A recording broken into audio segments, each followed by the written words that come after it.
Hi friends, అందరికీ నమస్తే. Welcome to మన ఆంధ్ర. నేను మీ అభిరామయ్య. అయితే మన ఆంధ్రప్రదేశ్లో డ్రై ఫ్రూట్స్ ఎక్కడ ఎక్కువగా పండించి ఎక్స్పోర్టింగ్ అవుతున్నాయో వాటి మీద వీడియో చేద్దామని మన ఆంధ్ర కంటెంట్ మీద నాకు ఎప్పటి నుంచి ఆశ ఉంది. అయితే ఇప్పుడు అది వచ్చింది. ఇది 31st వీడియో. అయితే మన ఆంధ్రప్రదేశ్ రాష్ట్రంలో బాదం, మనం డ్రై ఫ్రూట్స్ తింటాం. బాదం ఎక్కువగా పండించే ప్రాంతాలు, అదేవిధంగా ఎక్స్పోర్ట్ చేసే ప్రాంతాలు అనంతపురం జిల్లా.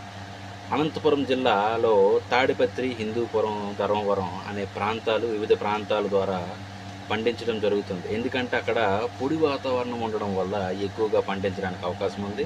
అయితే అది అనంతపురం జిల్లాల నుంచి ఎక్కువగా దేశ విదేశాలకి, ఎగువ రాష్ట్రాలకి కూడా పంపిణీ చేయడం జరుగుతుంది. అంటే ఎక్స్పోర్ట్ చేయడం జరుగుతుంది.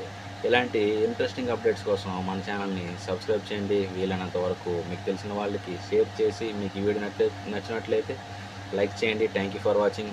మరి ఇంకెందుకు లేట్, సబ్స్క్రైబ్ చేస్తే నెక్స్ట్ వీడియోకి వెళ్ళిపోతాం. Okay, thank you for watching.